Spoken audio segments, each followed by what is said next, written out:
Water's different thermal properties also play a major role in the Earth's having a warm and balanced climate. Thanks to water's molecular properties, the seas warm up and cool down slower than the land. That means that while the temperature difference between the hottest and coldest places on land can reach as high as 140 degrees centigrade, the difference is no more than 15 to 20 degrees in the sea.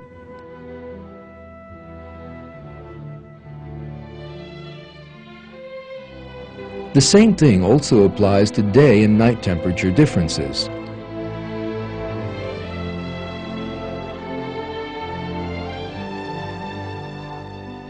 The difference in temperature between day and night is 20 to 30 degrees in dry regions, but only a few degrees in the sea.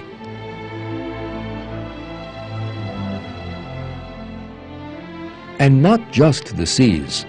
The water vapor in the air also establishes a very great balance. One result of this is that the temperature difference between day and night is greater in deserts, where there is less water vapor, than in regions close to the sea, where there is more.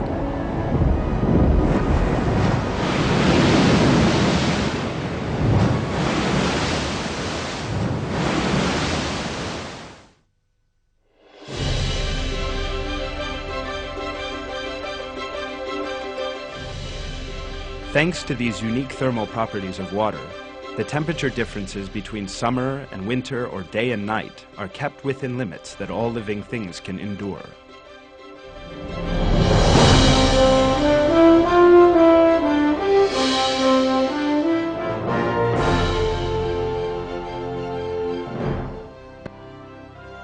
If there were less water than land on Earth, or if the thermal properties of water were a little different, then the difference between day and nighttime temperatures would rise. Most land regions would turn into desert, and life would become impossible.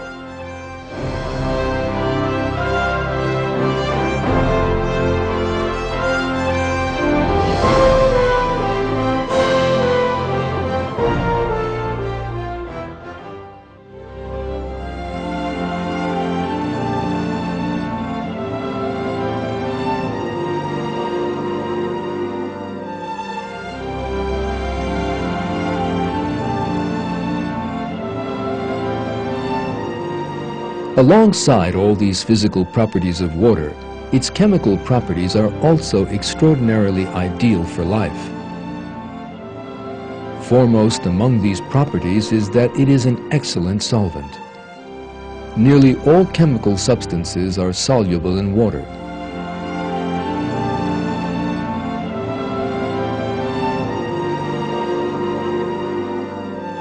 The most important effect of this on life can be seen in rivers.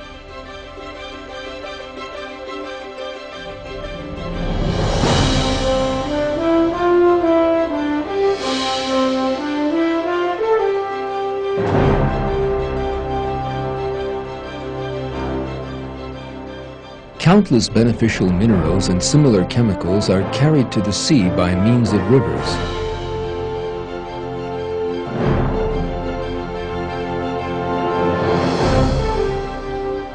In this way, some 5 billion tons of chemical substances are carried to the sea every year. These substances are essential for life in the oceans.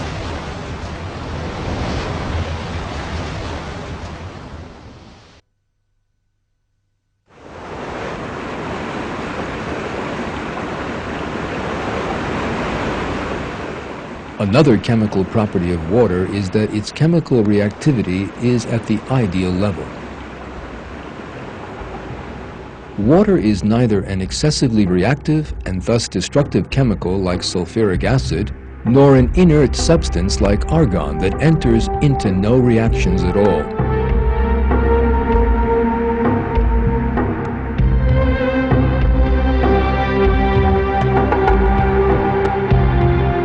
The compatibility of water's chemical properties with life emerges in even more detail with every new piece of research.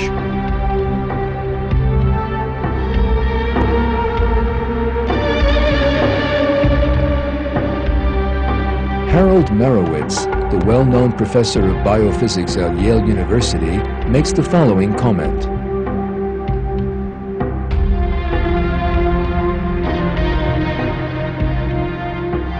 The past few years have witnessed the developing study of a newly understood property of water, that is, proton conductance, that appears to be almost unique to that substance, is a key element in biological energy transfer, and was almost certainly of importance to the origin of life. The more we learn, the more impressed some of us become with nature's fitness in a very precise sense.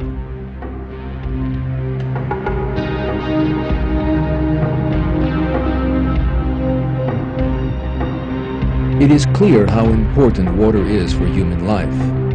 In fact, in many verses of the Quran, God has drawn attention to the fact that water has been given to man as a great blessing and has been made constant on the earth.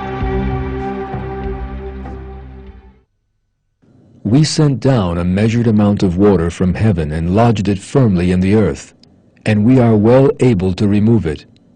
By means of it we produce gardens of dates and grapes for you, in which there are many fruits for you and from which you eat.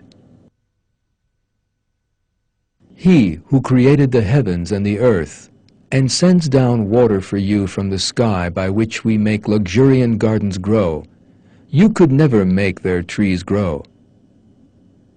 Is there another deity besides God? No, indeed, but they are people who equate others with Him. He who made the earth a stable dwelling place, and appointed rivers flowing through its midst, and placed firmly embedded mountains on it, and set a barrier between the two seas. Is there another deity besides God? No, indeed, but most of them do not know it.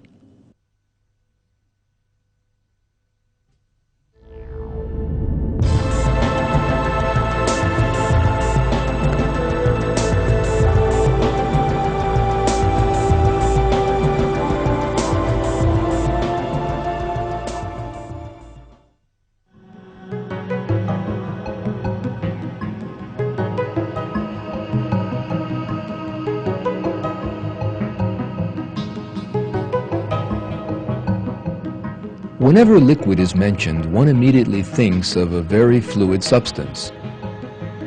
Whereas the fact is that the viscosity levels of liquids differ greatly.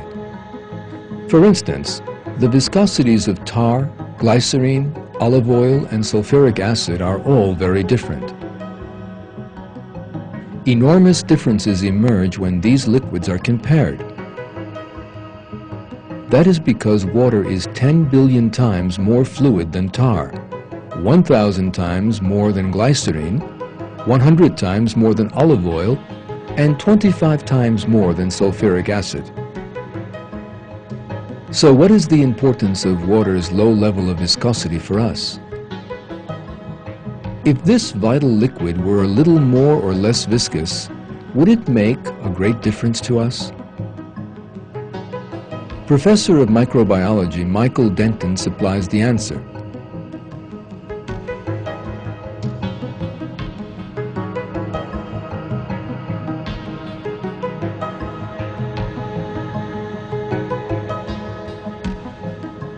If the viscosity was higher, the controlled movement of large macromolecules and particularly structures such as mitochondria and small organelles would be impossible, as would processes like cell division. All the vital activities of the cell would be effectively frozen, and cellular life of any sort remotely resembling that with which we are familiar would be impossible. The development of higher organisms, which is critically dependent on the ability of cells to move and crawl around during embryogenesis, would certainly be impossible if the viscosity of water was even slightly greater than it is.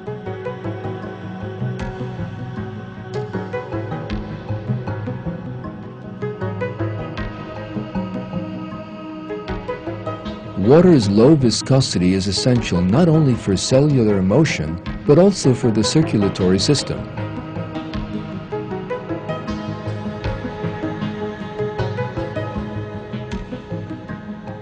There are a large number of cells in the body, and the air and energy taken in from outside need to be pumped to the cells by a number of tubes, and waste products need to be collected by others. These tubes are the vessels of the circulatory system. The heart is the pump responsible for circulation within those vessels. The substance that flows in them is the liquid we know as blood, the fundamental component of which is water.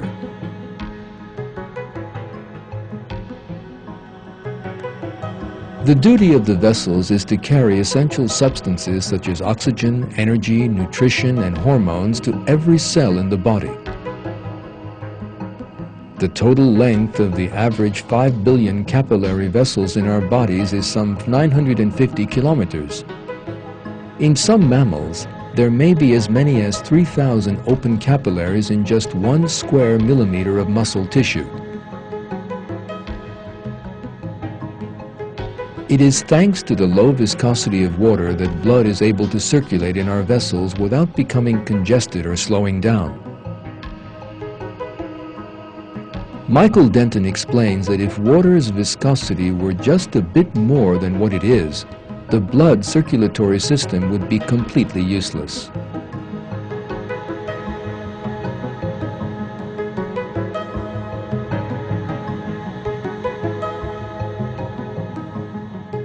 A capillary system will work only if the fluid being pumped through its constituent tubes has a very low viscosity. A low viscosity is essential because flow is inversely proportional to the viscosity. From this, it is easy to see that if the viscosity of water had a value only a few times greater than it is, pumping blood through a capillary bed would require enormous pressure, and almost any sort of circulatory system would be unworkable. If the viscosity of water had been slightly greater, and the smallest functional capillaries had been 10 microns in diameter instead of 3, then the capillaries would have to occupy virtually all of the muscle tissue to provide an effective supply of oxygen and glucose. Obviously, the design of macroscopic life forms would be impossible or enormously constrained. It seems then the viscosity of water must be very close to what it is if water is to be a fit medium for life.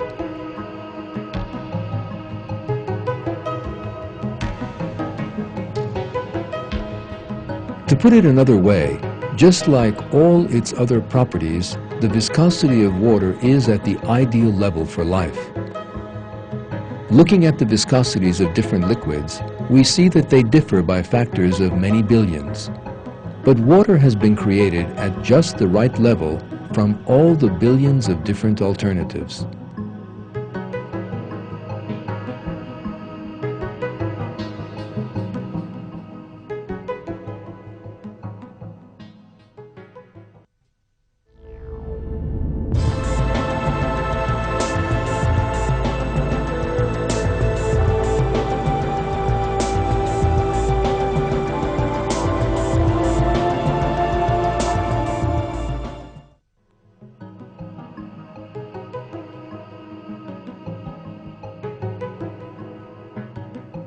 Everything we have seen throughout this film has clearly revealed that our world is not an aimless, unguided, chance collection of matter, but that on the contrary, it has been designed in the most sensitive manner with the aim of sustaining life. In this film, we have witnessed how the rays from the sun that reach us, the water we drink, or that make up our bodies, or the air we draw into our lungs at every moment are all totally suited to our life.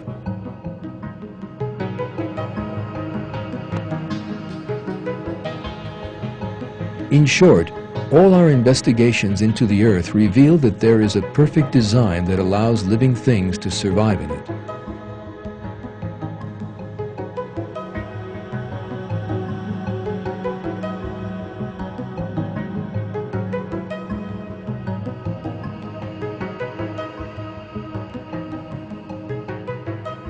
The implications of this design are obvious. The design concealed within every detail of the universe is most certainly proof of the existence of a creator who is in control of every detail and whose power and wisdom are infinite.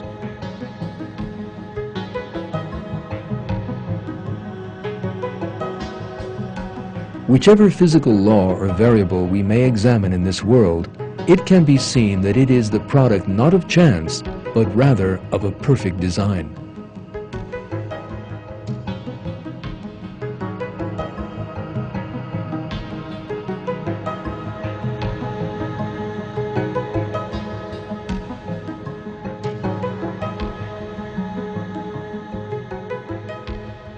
Another important truth revealed by modern science is that all the countless balances we have seen also prevail throughout the entire universe.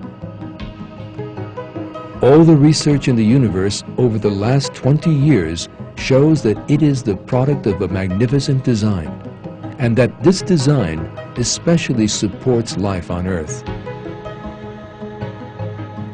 The British physicist John Polkinghorne sums up this truth. There is a mind and purpose behind the universe. There are hints of that divine presence in how abstract mathematics can penetrate the universe's secrets, which suggests that a rational mind created the world. Nature is fine-tuned to allow life and consciousness to emerge.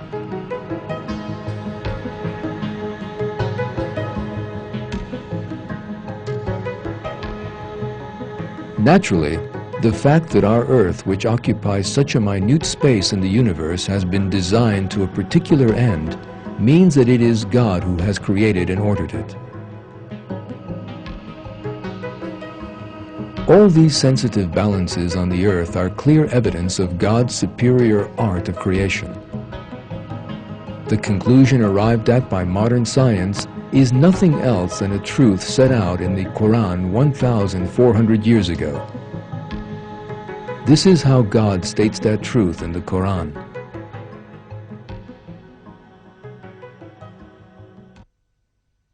Your Lord is God, who created the heavens and the earth in 6 days, and then settled himself firmly on the throne. He covers the day with the night, each pursuing the other urgently, and the sun and the moon and the stars are subservient to his command.